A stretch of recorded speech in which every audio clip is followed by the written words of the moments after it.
آپ صلی اللہ علیہ وسلم نے دنیا سے پردہ فرمایا۔ تو ربیع الاول کا مطلب ہے پہلی بہار، تو آپ صلی اللہ علیہ وسلم کی آمد بھی ایک بہار ہے۔ رسول اللہ صلی اللہ علیہ وسلم سے محبت رکھنا،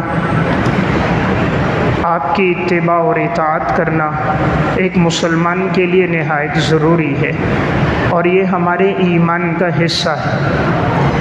نبی اکرم صلی اللہ علیہ وسلم نے ارشاد فرمایا، لا یؤمن احدکم حتی اکون احب الیہ من والدہ وولدہ والناس اجمعین۔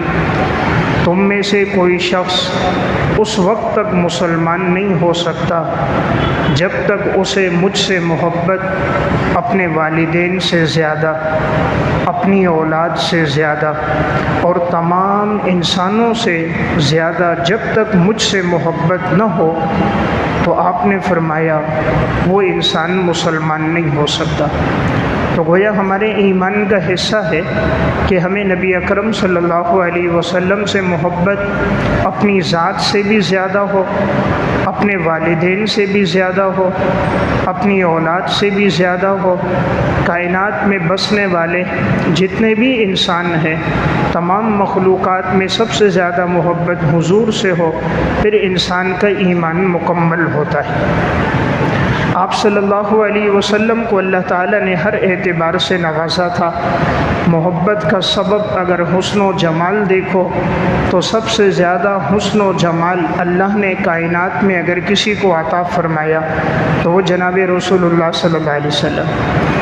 آج انسان اگر کسی چیز سے محبت کرتا ہے تو کبھی محبت کا سبب خوبصورتی ہوتی ہے کہ اگر کوئی حسین چیز ہو تو انسان اس سے زیادہ محبت کرتا ہے، تو اگر حسن و جمال دیکھا جائے تب بھی کائنات میں سب سے زیادہ اللہ نے جن کو حسین بنایا وہ آپ صلی اللہ علیہ وسلم کی ذات اقدس ہے۔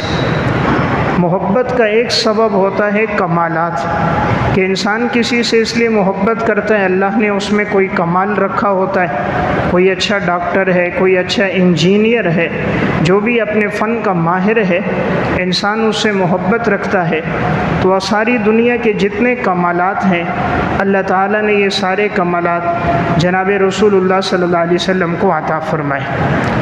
محبت کا ایک سبب احسان ہوتا ہے کہ انسان کسی سے محبت اس لیے کرتا ہے کہ اس نے مشکل موقع پہ اس کا ساتھ دیا، اس پر احسان کیا۔ تو اہل عرب کہتے ہیں الانسان عبد الاحسان، انسان تو احسان کا بدلہ ہے۔ تو ہمارے اوپر سب سے زیادہ احسانات نبی اکرم صلی اللہ علیہ وسلم کے ہیں کہ آپ کی ذات اقدس کی وجہ سے ہمیں قرآن کریم جیسی کتاب ملی، نبی اکرم صلی اللہ علیہ وسلم کے طفیل ہمیں شریعت اسلامیہ ملی، آپ کے آنے کے طفیل ہمیں زندگی گزارنے کا صحیح طریقہ نصیب ہوا۔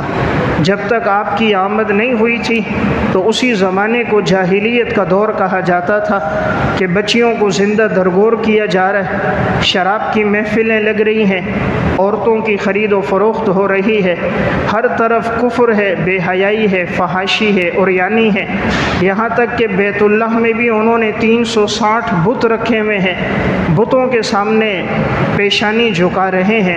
تو رسول اللہ صلی اللہ علیہ وسلم کی آمد سے ہمیں یہ دین اسلام ملا، تو آپ کا یہ ہم پر بہت بڑا احسان ہے۔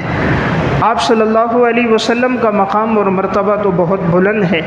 اللہ نے فرما دیا وَرَفَعْنَا لَكَ ذِكْرَكَ، اے پیغمبر ہم نے آپ کے تذکرے کو بلند کر دیا۔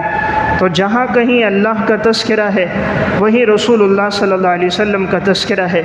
جیسے کلمے میں لا الہ الا اللہ محمد الرسول اللہ، اللہ کی توحید ہے، تو پھر آگے رسول اللہ صلی اللہ علیہ وسلم کی رسالت ہے۔ آذان میں اشہد ان لا الہ الا اللہ توحید کا تذکرہ ہے، تو اشہد ان محمد رسول اللہ حضور کی رسالت کا تذکرہ ہے۔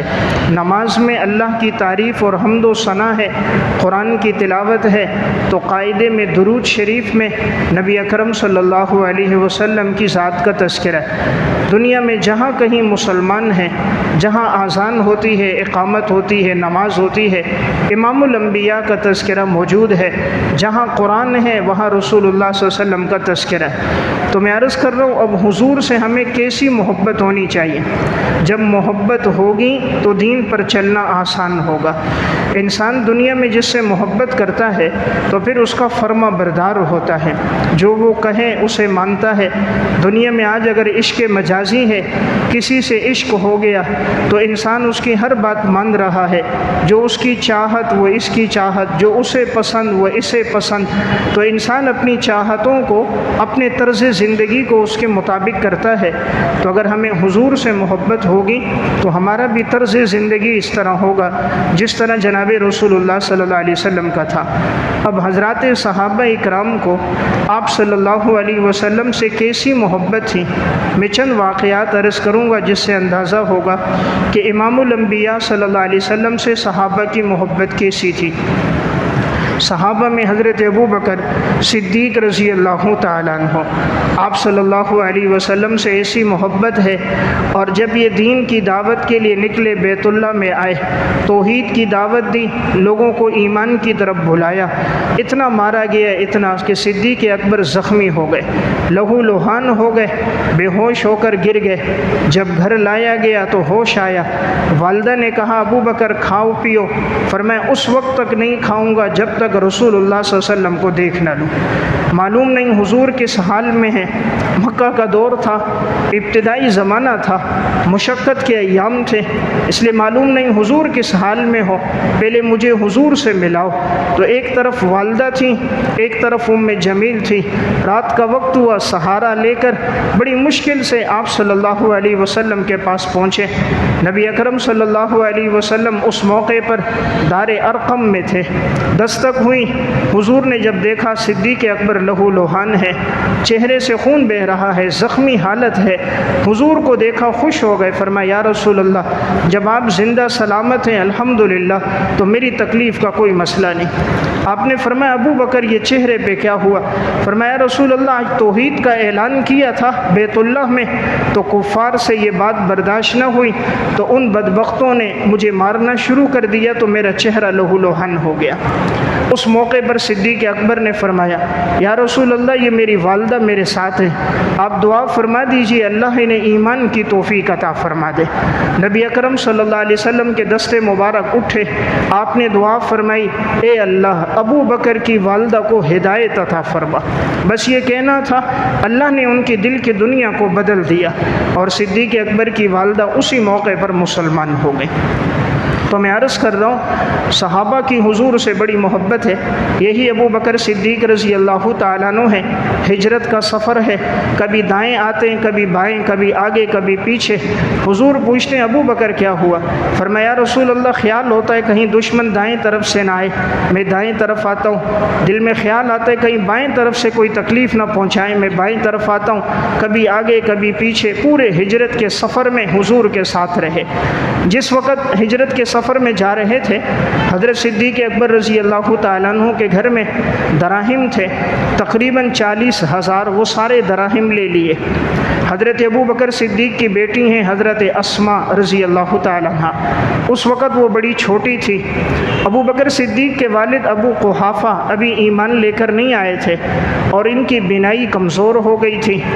تو جس وقت حضور سفر ہجرت میں گئے، حضرت ابو بکر صدیق سارے گھر کا جو دراہم اور دینار جتنا خرچہ تھا وہ سب اپنے ساتھ لے کر گئے کہ سفر ہجرت میں ضرورت پڑے گی راستے میں۔ تو جب آپ چلے گئے تو ابو بکر صدیق کے والد ابو قحافہ اپنی پوتی حضرت اسماء سے کہنے لگے تمہارے والد تو چلے گئے، تمہارے لیے کچھ چھوڑا گھر میں؟ تو تو حضرت اسما کہتی ہیں گھر میں تو کچھ نہیں تھا، میرے والد ابو بکر صدیق سب لے کر گئے تھے کہ راستے میں آپ صلی اللہ علیہ وسلم کو کہیں ضرورت پیش آ جائے۔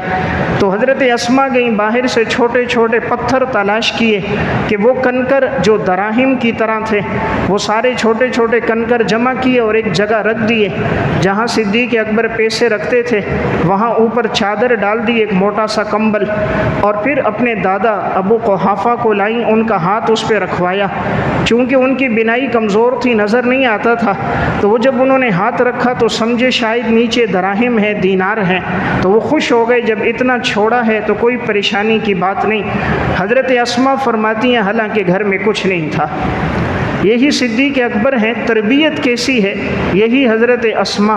جب آپ علیہ الصلوۃ والسلام غار ثور میں 3 دن تھے تو یہ حضرت اسما کھانا لے کر آتی تھیں۔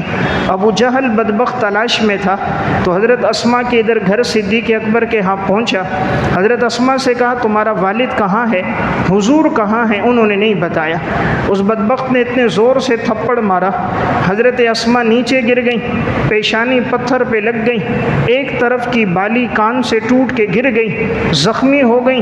ابو جہل نے پھر ہاتھ سے پکڑ کے کھڑا کیا، بتاؤ محمد کہاں ہے؟ حضرت اسما بچی تھیں، کہا ابو جہل تو میری جان لے لے گا لیکن نہیں بتاؤں گی محمد الرسول اللہ کہاں ہے۔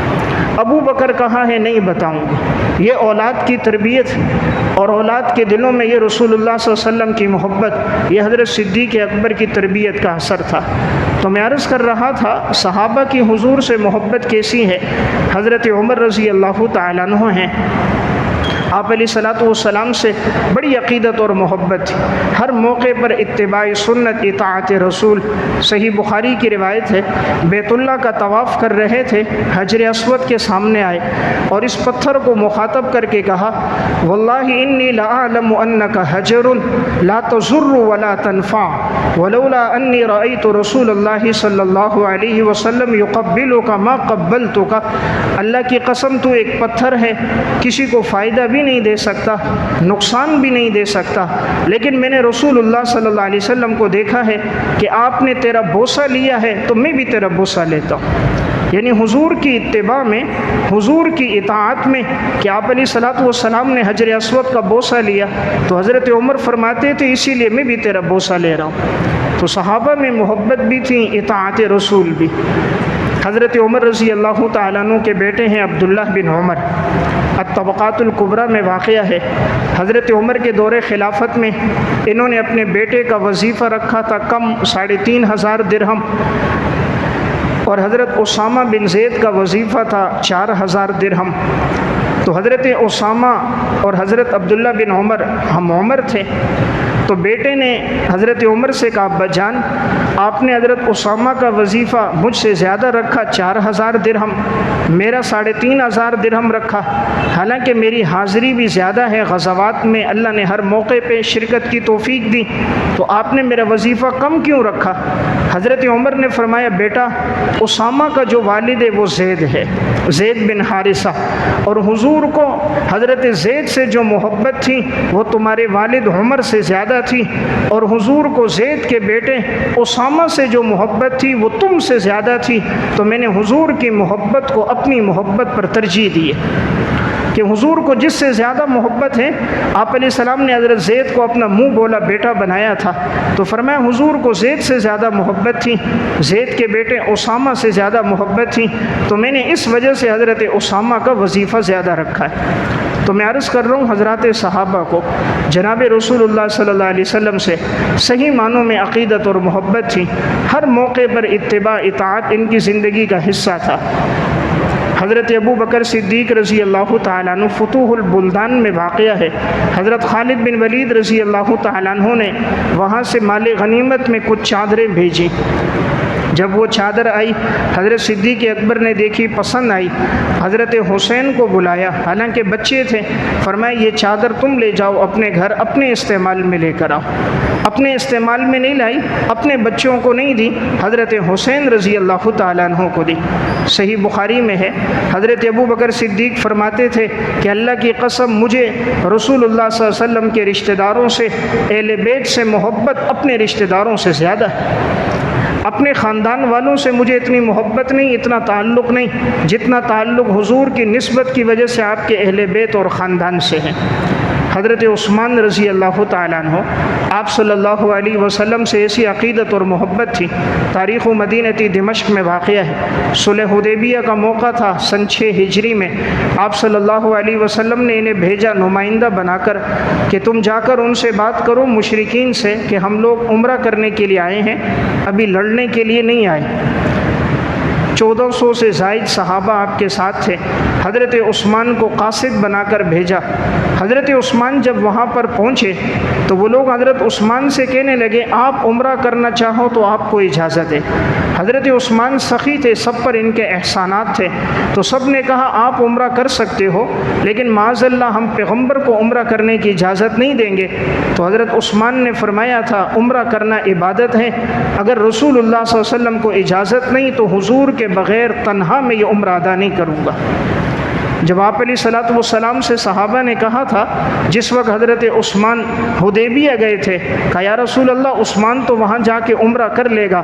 آپ نے فرمایا تھا عثمان میرے بغیر عمرہ نہیں کرے گا، عثمان میرے بغیر عمرہ نہیں کرے گا، اور وہی ہوا، حضرت عثمان نے نہیں کیا تھا۔ تو میں عرض کر رہا ہوں صحابہ کو بڑی محبت ہے۔ یہی حضرت عثمان بن عفان رضی اللہ تعالیٰ عنہ ہے کہ حضرت عثمان وضو کر رہے تھے مسجد نبوی کے ایک طرف میں، تو وضو کرتے ہوئے حضرت عثمان مسکرانے لگ گئے۔ جب وضو پورا ہوا کسی نے کہا حضرت کیا بات ہے آپ مسکرا رہے تھے؟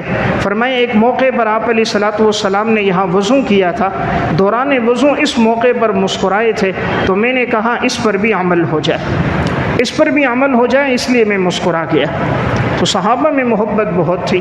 حضرت علی رضی اللہ تعالیٰ عنہ، نبی اکرم صلی اللہ علیہ وسلم سے ایسی محبت ہے، ہجرت کا سفر ہے، آپ علیہ الصلوۃ والسلام سفر میں چلے گئے، حضرت علی کو پیچھے چھوڑا تھا کہ یہ جتنی بھی امانتیں ہیں تم سب یہ واپس لوٹا کر پھر تم آ جانا۔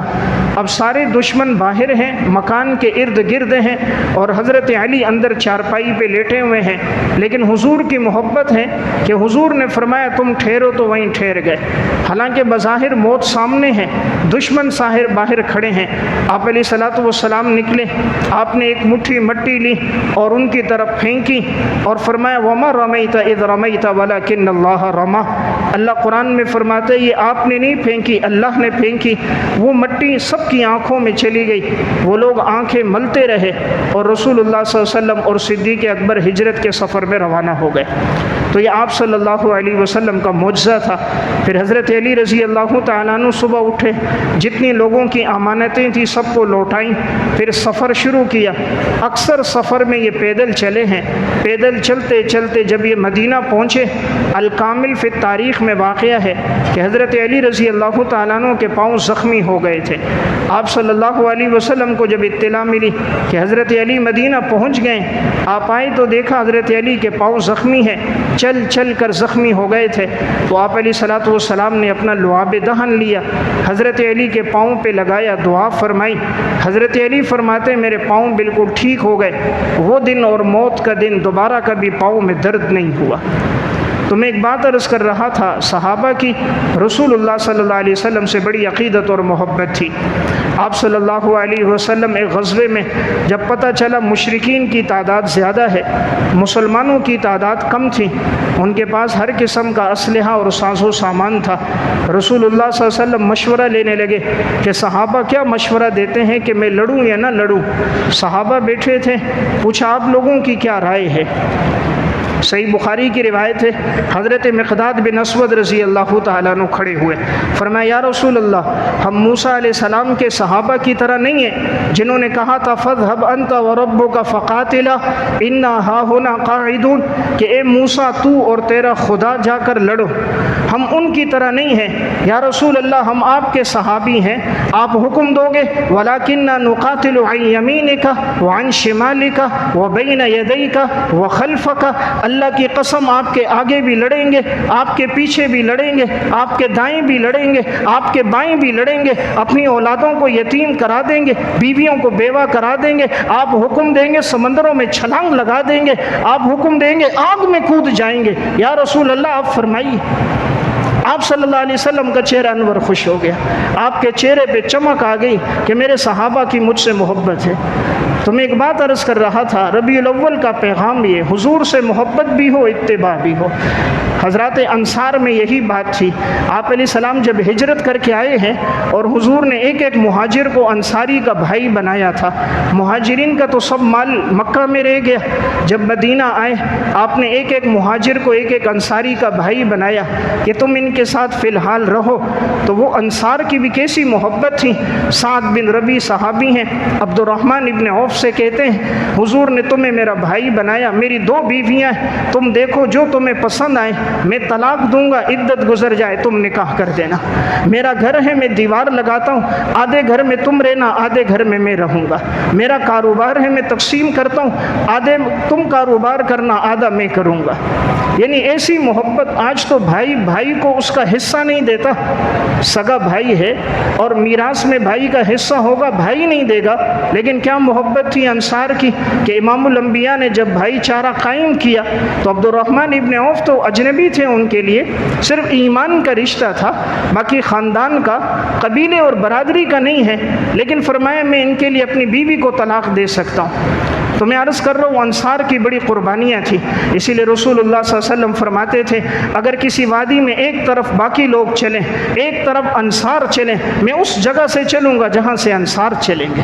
آپ نے فرمایا تھا باقی لوگ تو عام کپڑے کی طرح، انصار تو دسار ہیں، یعنی یہ میرے جسم سے لگے ہوئے کپڑے کی طرح ہیں۔ آپ صلی اللہ علیہ وسلم نے ہر موقع پہ بڑی تعریف کی کیونکہ انصار کی بڑی قربانیاں تھیں۔ اسی انصار میں سعد بن ربیع رضی اللہ تعالیٰ عنہ، موطا مالک کی روایت ہے، غزوہ احد کا معرکہ تھا، رسول اللہ صلی اللہ علیہ وسلم کے دندان مبارک بھی اسی غزوے میں شہید ہوئے، خود کی کڑیاں آپ کے رخساروں میں لگیں، آپ علیہ السلام کا چہرہ انور زخمی ہوا تھا۔ اسی میں صحابہ اکرام کی ایک بڑی تعداد شہید ہوئی۔ اس دوران حضور نے فرمایا دیکھو سعد بن ربیع کہاں ہیں، تلاش کرو کہاں ہیں، شہید ہیں، زخمی ہیں، کس حال میں۔ ایک صحابی کہتا ہے میں تلاش کرتا رہا، شہیدوں میں مجھے نہ ملے، جب زخمیوں میں گیا تو سعد بن ربیع مل گئے، تو زخم بہت لگے ہوئے تھے۔ میں قریب آیا اور میں نے کہا رسول اللہ صلی اللہ علیہ وسلم تمہیں سلام کہتے۔ انہوں نے سلام کا جواب دیا، کہا حضور کو میرا سلام پہنچا دینا اور فرمانا یا رسول اللہ مجھے زخم بہت لگے ہیں، آپ اللہ سے دعا فرمانا اللہ ان زخموں کو اپنی بارگاہ میں قبول فرما دے، اللہ ان زخموں کو اپنی بارگاہ میں قبول کر دے۔ اور پھر کہا میری قوم کو جا کر ایک پیغام دینا، ان کو بتا دینا لا عذر لہم عند اللہ ان قتل رسول اللہ صلی اللہ علیہ وسلم وواحد منہم حی۔ میری قوم انصار کو بتا دینا اگر آپ علیہ الصلوۃ والسلام شہید کر دیے گئے، تم میں سے کوئی ایک آدمی بھی زندہ رہا، حضور کی شہادت ہو گئی، تمہارا کوئی عذر اللہ کے ہاں قبول نہیں ہوگا۔ یہ قبیلے کے سردار تھے، کہا میری قوم کو پیغام دے دینا تم میں سے جب تک ایک ایک فرد باقی ہے اپنی جانیں دینا، حضور کا دفاع کرنا۔ یہ غزوہ احد کا معرکہ بڑا عجیب ایمانی معرکہ تھا، صحابہ کی بڑی قربانیاں تھیں۔ صحیح مسلم کی روایت ہے، حضرت انس بن مالک رضی اللہ تعالیٰ عنہ فرماتے ہیں مشرکین کی تو پوری کوشش تھی معاذ اللہ حضور کو شہید کر دیں، اور بھرپور تیاری میں تھے کہ کسی طرح آپ علیہ الصلوۃ والسلام شہید ہو جائیں تو یہ دین ختم ہو جائے گا۔ صحیح مسلم کی روایت میں حضور نے فرمایا کون ہے جو دفاع کرے گا؟ 7 انصاری صحابہ تھے، 7، وہ سب کے سب حضور کے آگے تھے، لڑتے تھے آپ کے دفاع میں۔ جب کوئی دشمن آگے بڑھتا آپ کو شہید کرنے کے لیے ایک ایک آگے جاتا، لڑتا، تیروں کے زخم لگتے، تلواروں کے زخم لگتے، ایک شہید، دوسرا شہید، تیسرا شہید، 7 انصار صحابہ نے آپ کے ارد گرد اپنی جانیں دے دی۔ ایک صحابی تھے زیاد بن سکن رضی اللہ تعالیٰ عنہ، الاستیعاب میں اسد الغابہ میں واقعہ ہے۔ یہ صحابی بالکل حضور کے دائیں بائیں تھے کہ کوئی آپ کے قریب نہ آ سکے۔ غزوہ احد میں لڑتے رہے یہاں تک کہ بہت زخمی ہو گئے، پیچھے سے وار ہوئے، تیر ان کے کندھے میں لگ گئے، زخمی حالت میں جب بالکل گر گئے نزع کا عالم شروع ہو گیا۔ آپ علیہ الصلوۃ والسلام کی توجہ سامنے تھی، یہ پیچھے تھے، تو یہ سینے کے بل گھسٹتے آگے ہوئے، آگے آتے گئے۔ آپ علیہ الصلوۃ والسلام کے جو قدم مبارک تھے اس پر زیاد بن سکن نے اپنا چہرہ رکھا، آپ کے چہرے پہ نظر ڈالی، جب آپ نے دیکھا تو زخمی حالت ہے، لہو لہان ہے، جسم سے خون بہہ رہا ہے، نزع کی حالت ہے۔